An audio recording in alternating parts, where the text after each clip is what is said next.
So thank you very much, Carlos, and welcome everybody here in the Cone Centre and online. The Royal Society is very innovative. It has been for 360 years, and I have a new sort of pointer. So if it doesn't work, you will have to forgive me. So let's get going. I'm Martin. The title of my lecture is obvious. I'm from Nottingham, home of Robin Hood, and currently the greenest city in the UK. And the aim of my lecture is to describe how chemists, like me, have quite strong relationships with particular elements. And I'm going to do this by giving you 4 examples how a relationship can start. That's by trying to answer a question, by being drawn into a relationship, by making a systematic search, and by complete chance. And I'm going to do this by giving you a brief tour of my office. So this is the entrance to my office.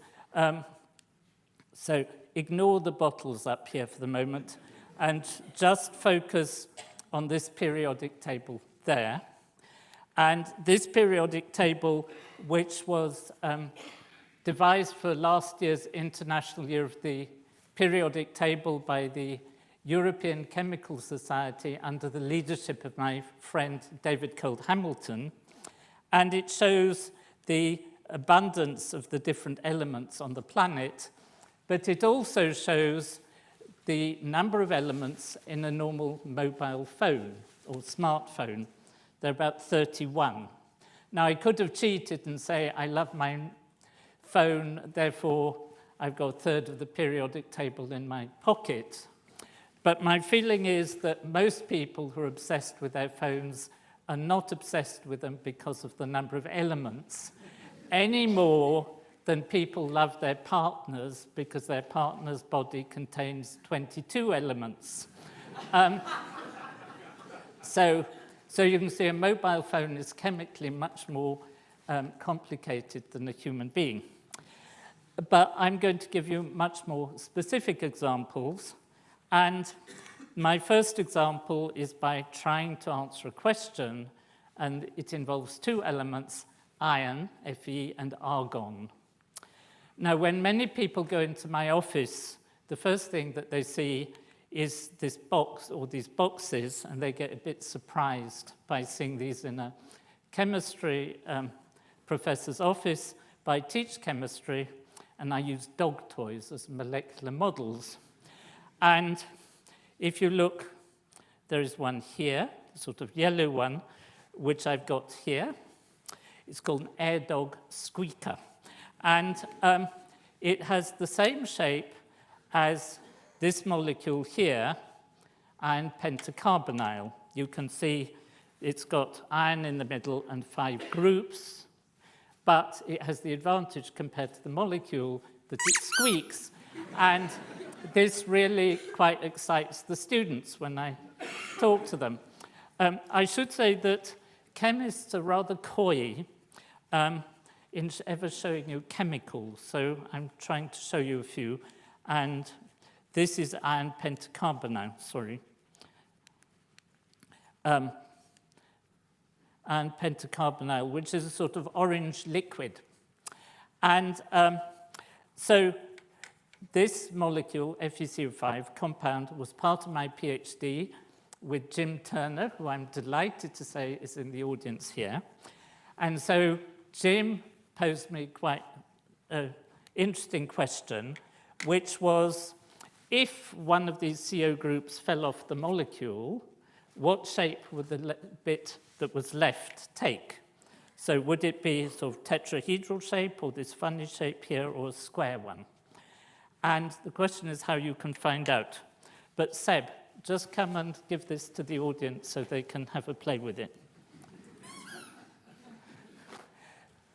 So now, the problem is that this molecule, when you take a bit off it, is going to be very reactive, so you can't just study it normally. And so Jim, when he'd been in America, had learned a new technique called matrix isolation, where you immobilize molecules in a solid at low temperature. And if they're cold, they don't have so much energy, so they don't move around. And perhaps it's better explained with this cake, which the picture hangs up in my office. And you can imagine that if a molecule which is of iron pentacarbonyl that is embedded here, you shine light on it, and the carbon monoxide, which is shown here by the currents, fall off, and they're held rigidly in the solid, so they can't get out. And I should thank my sister Lucinda, who's here, who helped me make this cake more than 40 years ago. I'm not going to tell you how we did it. You can ask in the questions if you want to. But you obviously don't use a cake, but we use solid argon, because argon is very unreactive inert gas at 20 degrees absolute, the boiling point of liquid hydrogen. And in my office, sort of stuffed in a corner, is the hydrogen liquefier that I used in my PhD. It's upside down because it doesn't stand up the other way, but I still have a big attachment and it's just stuck in the corner, so I occasionally can reminisce to people about it.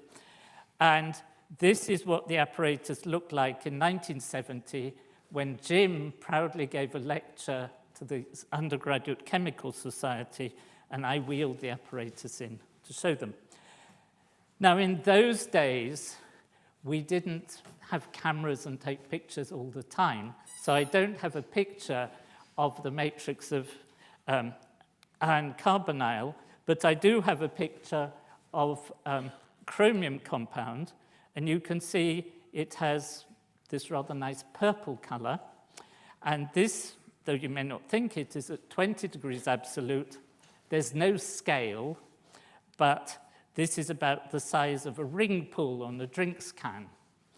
And obviously, when the molecule is in the solid, you can't take it out and analyze it, so you have to look at the absorption of light.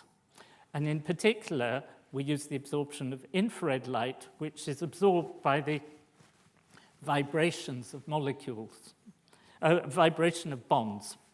And this is my wonderful spectrum. I'm still proud of it, God knows how many years later. So this at the top is the spectrum we observed. You can see it has a sort of diagonal line of peaks getting smaller and smaller.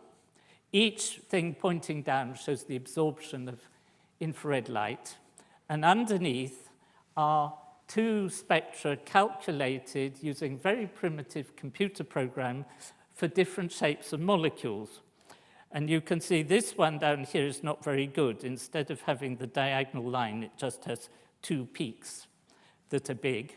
But this one here looks really very like the original one. And so we could work out the shape of the molecule, and it had a bond angle of 145 degrees here and 120 degrees there. So I now show you the most expensive dog toy I have ever bought, so don't steal this one. And so you can imagine the molecule started when the CO came off. It started with these two straight, and they just relaxed a bit. So the answer to our question was that if you take off a CO group, it goes from that shape to that shape. And you might say, well, that's obvious, because that's what you might expect. But nobody had thought of it before we did those experiments. And like many things in science, it's obvious after you know the answer. And this shape actually had all sorts of implications about the way the electrons were arranged in this molecule. And my colleague Mike George has since done wonderful experiments which show that Jim Turner and I were right, and that this is the shape. So, Anna, come and give them this to look round. They'll probably still enjoy it, even if it doesn't squeak. So now I want to go on to the second thing, which is being drawn into a relationship. And this involves the element hydrogen, and I'm going via xenon and carbon dioxide. Now, of course, carbon dioxide is not an element. It's carbon and oxygen, but you're all grown up enough to understand that. And so we had a problem that when we were doing these really low temperature experiments, some of our compounds were much more stable, or appeared to be, than we expected. So we wanted to examine them in solution, but still using infrared light. So we needed solvents that were transparent to infrared light. And as I said, the infrared light is absorbed by the vibration of the bonds between atoms, and most liquids have molecules with lots of bonds, so they absorb a lot of infrared light. But argon, krypton, and xenon have only one atom in the molecule, so they can't vibrate, and they can't absorb infrared light. So Jim and I started working in liquefied noble gases. And on the bookshelf in my office, there is this report here from the SERC, the Science and Engineering Research Council, from 1985, with the picture of my then student Rita Masis on the front of it. And Rita is now a professor in the States. And on the other side is a picture which now hangs in my office of the cell in operation with liquid xenon in it. And not many people have seen liquid xenon, so you're really privileged. And you can see it looks a bit boring. It doesn't absorb light. It just looks like a colorless liquid, so it was great for studying dissolved molecules. And I still have the cell in my office, and we don't use it anymore. But what I want you to see is that it's got all these bolts sticking out of it because the windows needed to withstand quite a high pressure. And the reason why it needed to withstand high pressure is that argon, krypton, and xenon have a very short liquid range between their melting point and their boiling point, only about 4 degrees centigrade. But if you increase the pressure, the liquid range is extended.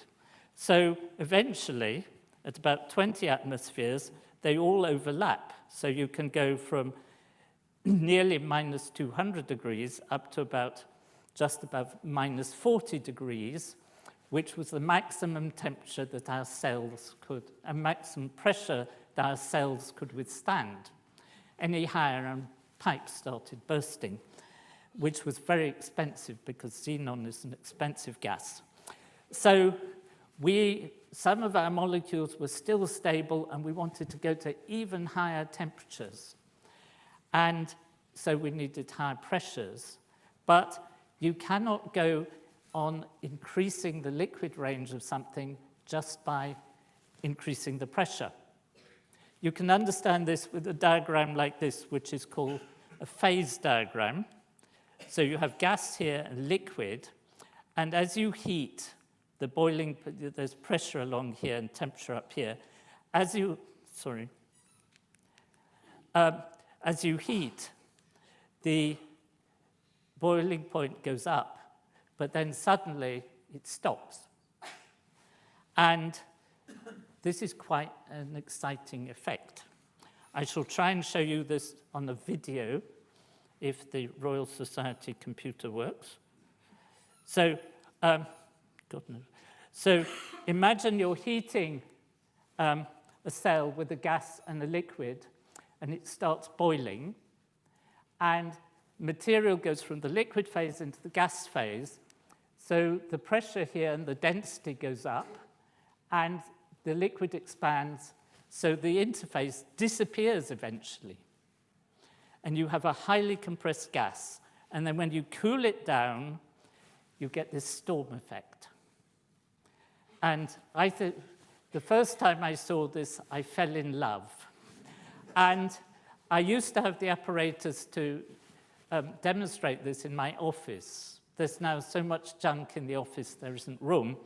And I used to use this to demonstrate to prospective research students, and if they looked at it and went, wow, I knew they were suitable to work with me. If they looked bored, I suggested they should work with Professor X, Y, or Z down the corridor. And of course, I didn't discover this effect. And it was discovered by one of our fellows, Thomas Andrews, in 1869. He was at Queen's University, Belfast. And when the fluids are above the critical point, they're called supercritical fluids. But they're really just highly compressed gases, carbon dioxide, xenon, or even steam, which can be used as solvents for reactions. And this thing here, which is a photo that hangs in my office, is actually Thomas Andrews' original model of the phase behavior of carbon dioxide, which is still at Queen's University in Belfast. So I have it there hanging. So last year was the 150th anniversary of supercritical fluids. Unfortunately, it wasn't the international year.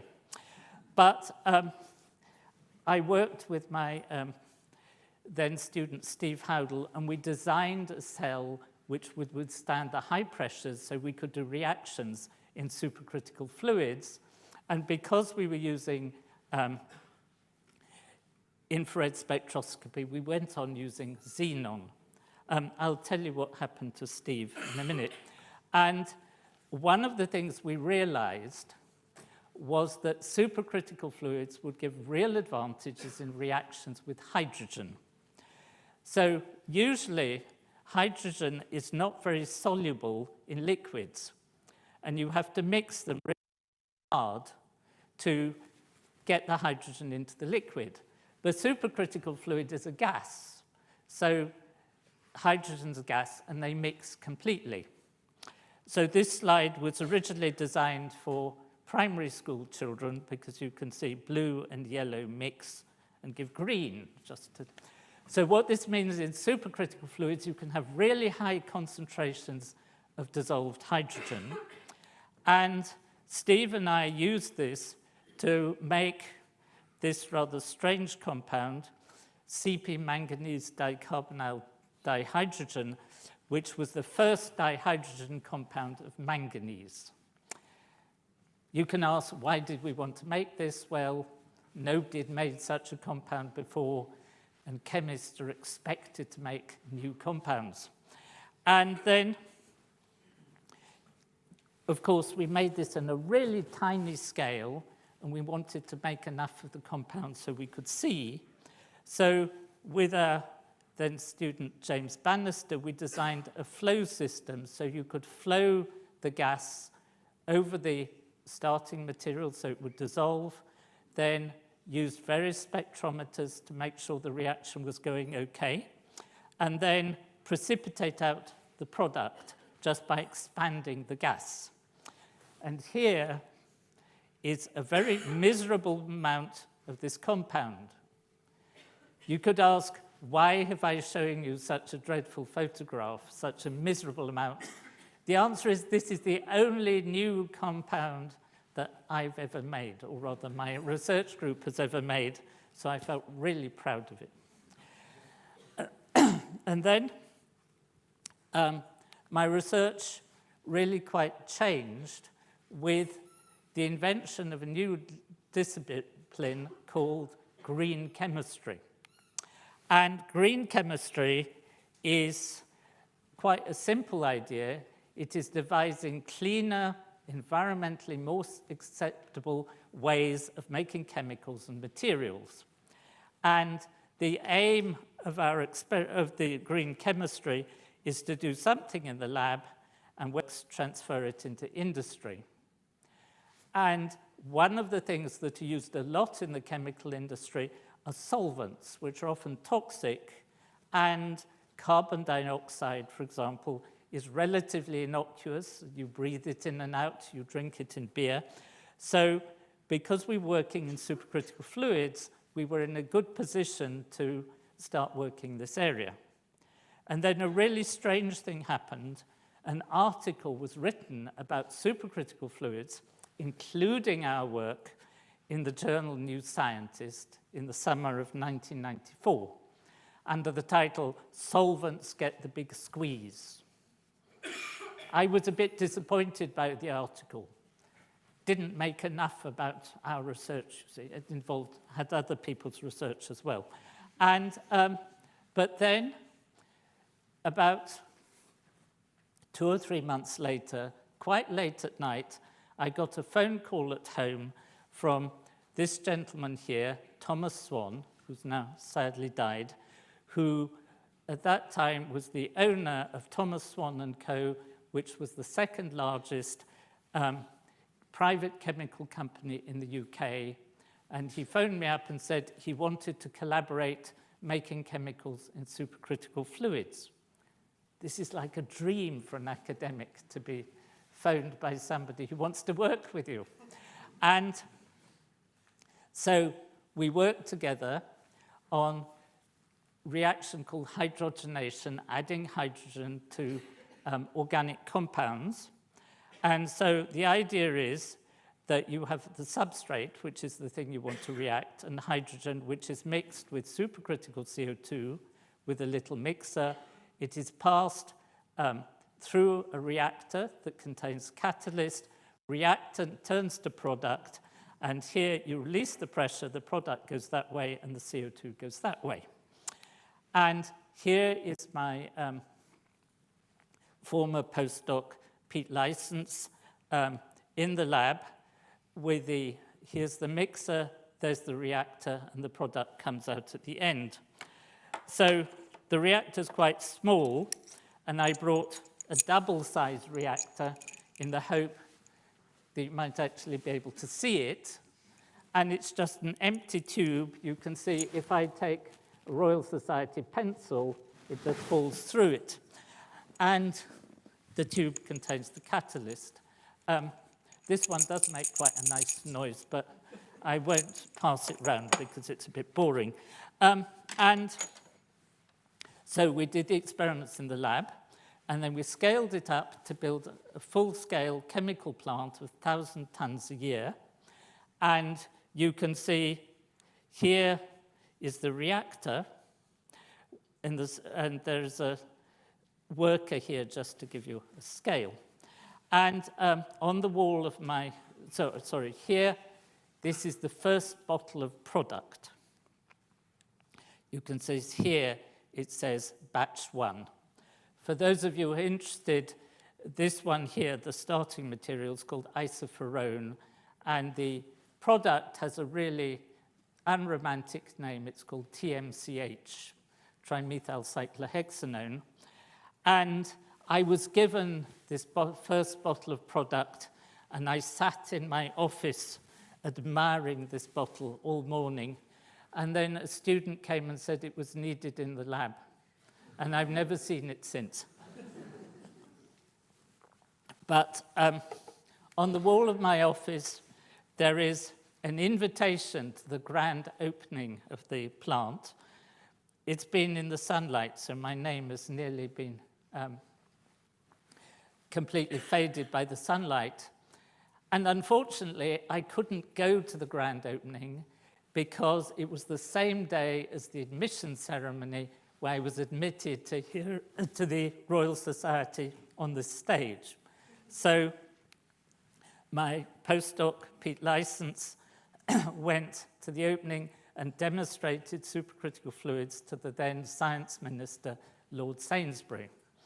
Pete Licence is now a senior professor at Nottingham and director of our carbon neutral lab. And I was so proud that my long-suffering wife was taken to see the plant. And this is my former student, Fiona Smale, who worked for the company and now works in Cambridge.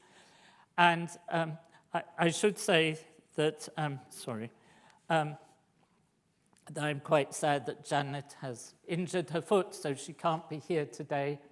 Perhaps she's watching now. Hello, Janet. And so Now, the plant itself was a huge technical success, but the price of energy went up, and it wasn't economic to run anymore. So you can ask, what was really the point of the whole thing? And the first thing is that Thomas Swan, which in those days was quite a small chemical company in the UK, was listed in 2001 as among these so-called mothers of invention, as one of the top 20 most creative chemical companies in the world, most innovative. So it really was a very big boost for the company. And it made me interested in chemical engineering to the extent that I became a fellow of the IChemE, and 3 years ago I became a fellow of our sister academy, the Royal Academy of Engineering. And I and my two colleagues, Steve and Mike, exhibited at the Royal Society Summer Exhibition in 2002 about supercritical fluids. Both of these were my students. Steve now is the head of the School of Chemistry at Nottingham, and Mike is the deputy head and leader of the research group that I work in, so they're now both my bosses. And so I'm very proud of them. So now we come on to the next story, which is making a systematic search for elements. And this has 4 elements: cobalt, copper, nitrogen, and bromine. And this is where the plastic bottles come in. My office is absolutely full of plastic bottles, which I collect. And this one here is my latest one that I got last month. And this came from the Great Hall of the People in Beijing.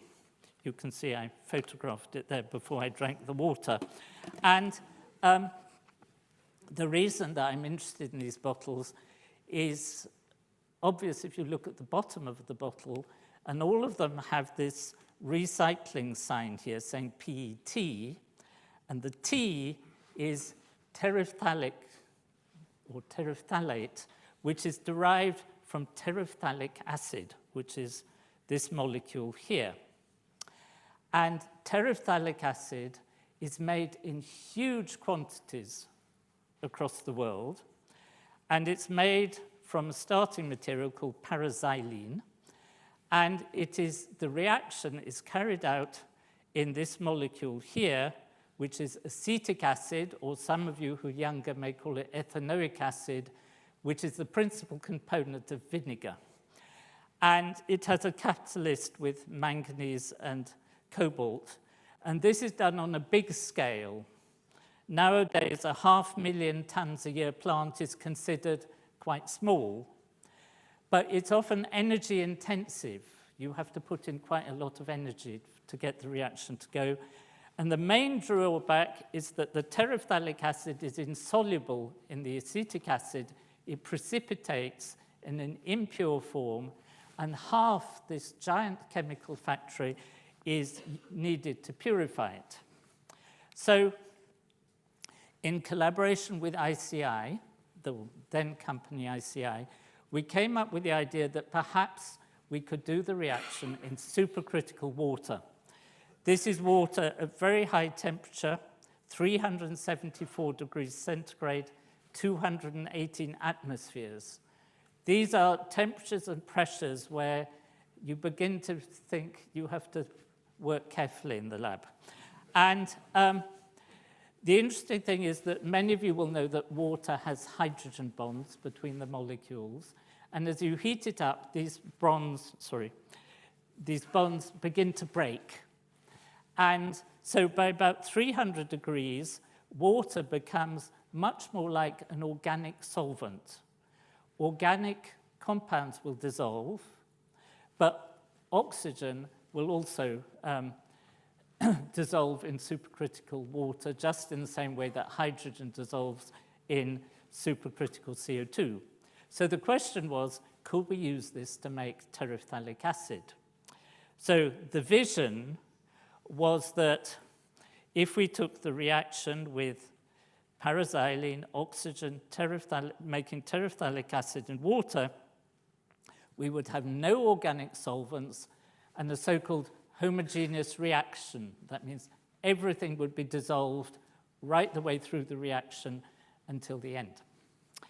So there are a number of minor technical problems. The first one is that you are mixing oxygen and an organic compound at high temperature and pressure, which is a recipe for things potentially going catastrophically wrong. And you need to mix with catalyst, and then you get the products. So the key questions were, how do we mix the things safely, and which catalyst to use?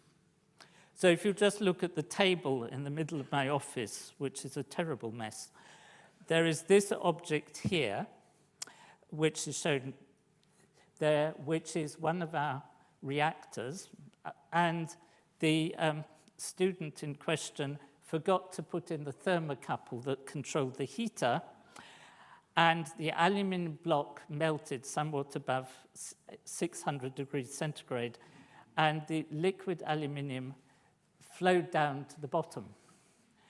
So I think this looks really beautiful, and it's quite a warning to people to be careful, so it sits on the table. But we solved these technical problems, and this is the first successful version of our reactor. The xylene goes in here, the products come out there, and this is my then student Eleni Vernadou, who's from Greece, and Eleni has now gone back to Greece and working successfully in chemical industry in Greece. And the question was, which catalyst should we use? Because the traditional catalyst that's used in acetic acid is known to be killed. It doesn't work as a catalyst in the presence of water.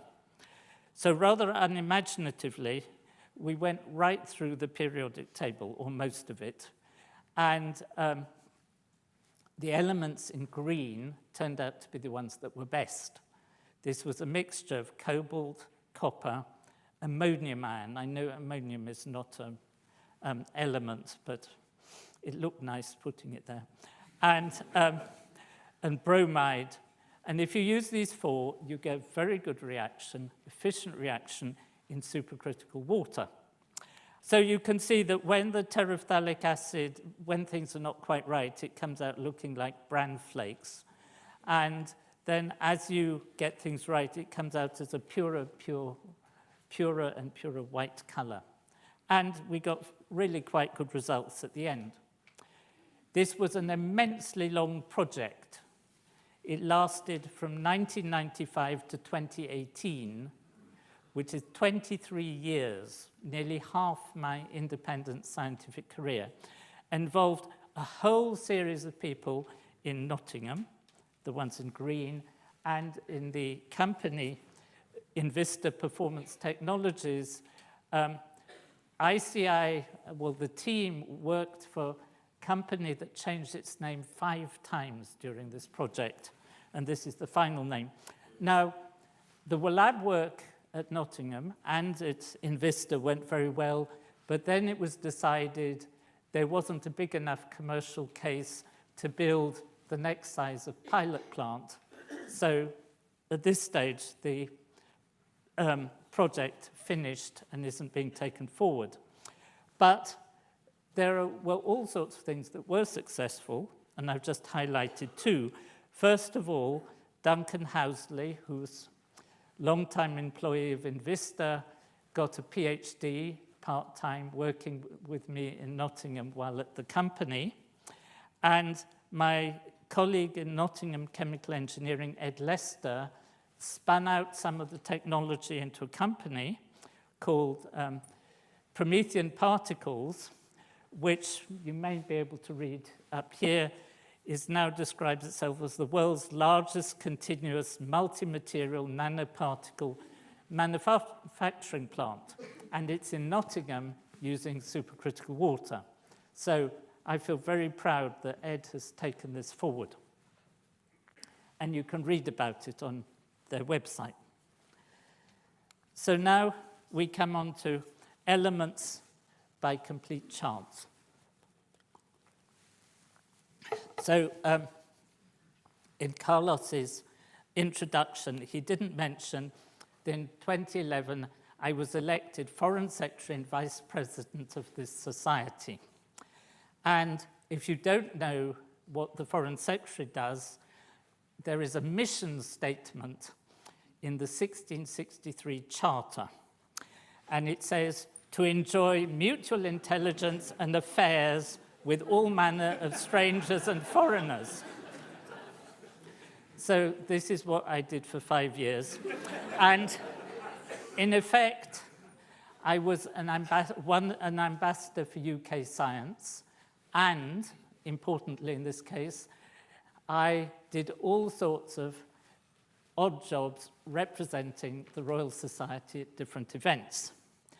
And in the end of 2012, beginning of 2013, the Royal Society had an exhibition called Romantic Chemistry. This is chemistry in the Romantic period, that's beginning of the 19th century. And the exhibition was sponsored by a company called CBMM, which is a large Brazilian mining company and one of the world's largest producers of the element niobium. So since I was a chemist and Foreign Secretary, I was asked to speak at the launch event and to give a talk on the chemistry of niobium.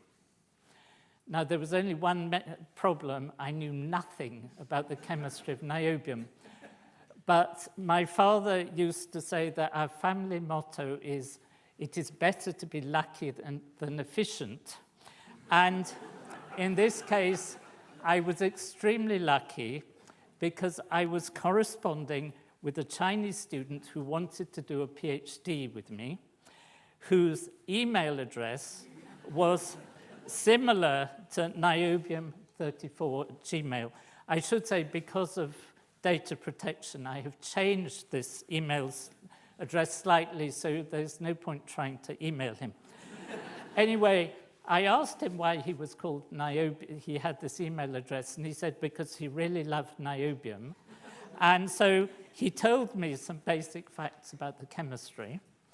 And because one must always acknowledge one's sources, I mentioned this when I gave the talk.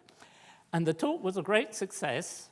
As a complete surprise, at the end of the talk, CBMM offered to pay for his PhD with me.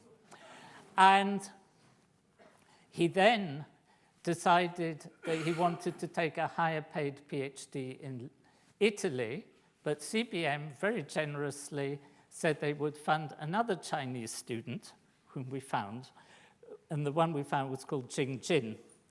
And the question, or the scientific problem we decided to focus on, is that niobium phosphate, which to a non-specialist chemist looks a bit boring, turns out when it's wet to be as strong an acid as sulfuric acid, but it's a solid.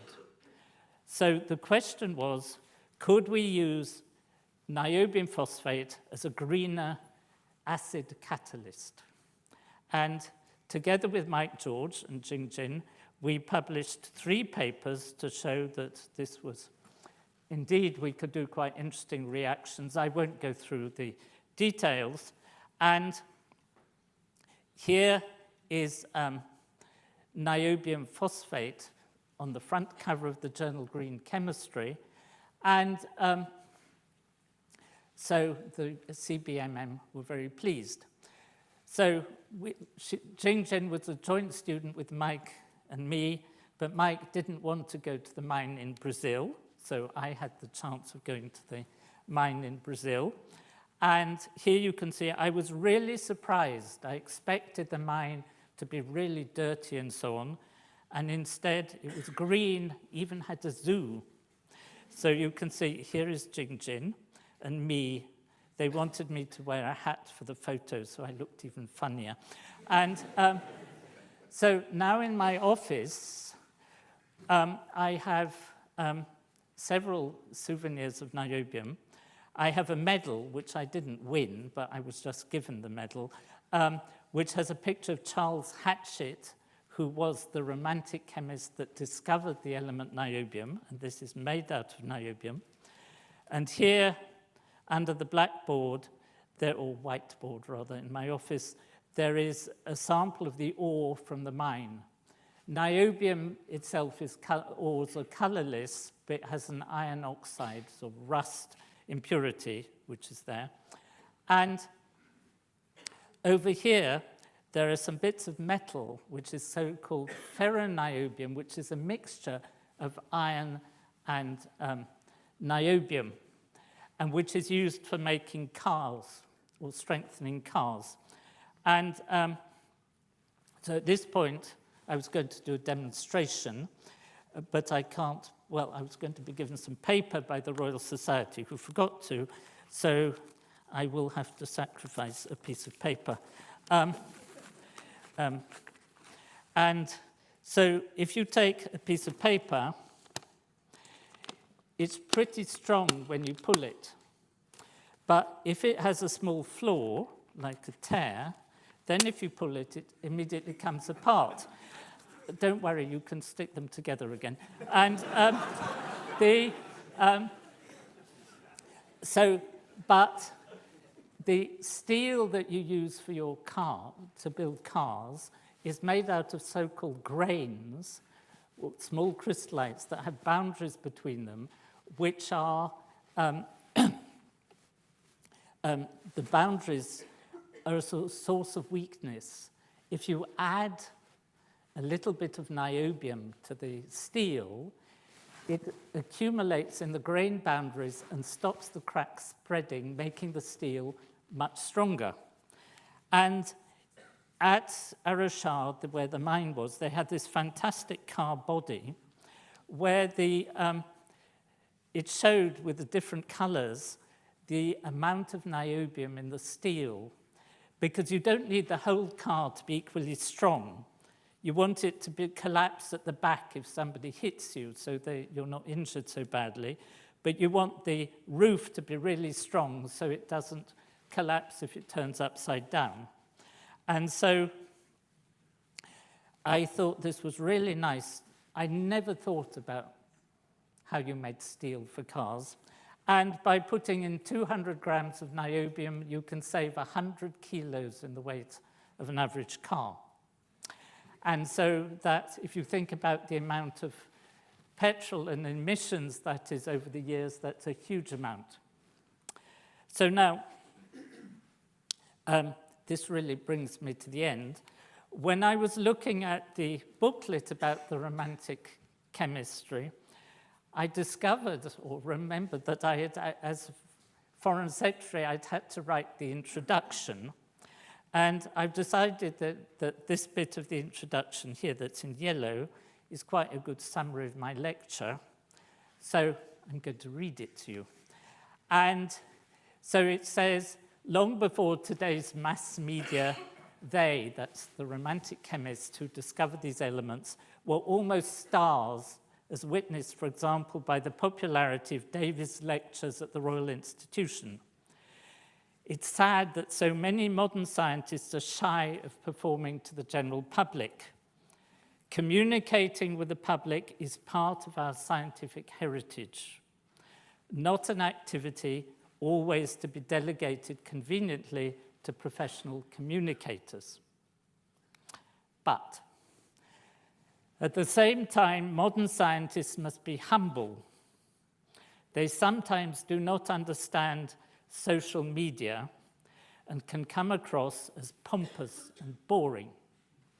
So I really want to thank my friend and collaborator, Brady Harron, who has taught me everything that I have learnt about how to present science in videos. And he's not shy of telling me when I'm pompous or boring.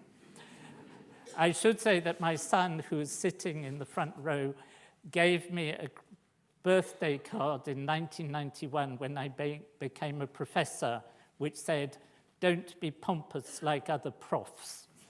And this still hangs in my office. And so I'm really grateful to Brady. I will just say that we're always looking for sponsors for our videos, so if any of you feel like sponsoring us, we will be delighted to accept your donations. And I also need to thank all of my mentors, my students. There are at least 3 of my former students here, my co-workers, colleagues, and collaborators. And I would particularly like to thank Mike George, who is now leading the research group, Steve Howdle, and of course my PhD supervisor, Jim Turner, without whose help and constant criticism, I would not be here today. But obviously, I would like to thank all the people who funded our research, especially the current research from the EPSRC. But I would also like to highlight our technicians, and particularly our current technicians, Rich Wilson, Rich Meehan, and Mark Geiler, who make the 2 Riches make much of the equipment that we use, and Mark Geiler keeps all of the our research labs running. And technicians are really important, whatever area or level of science we're working in whether you're at school or university or in the research industry, the technicians are vital, and it's much easier to recruit a new professor than a new good technician. And among the technicians, one person I would really like to thank is Neil Barnes, who has featured in most of our YouTube videos and does all the experiments. My hands shake too much to do experiments. And you can see that Neil has a lab that is as nearly as eccentric as my office. And those of you sitting near the front will see that I'm wearing a badge which says, I love technicians. Thank you.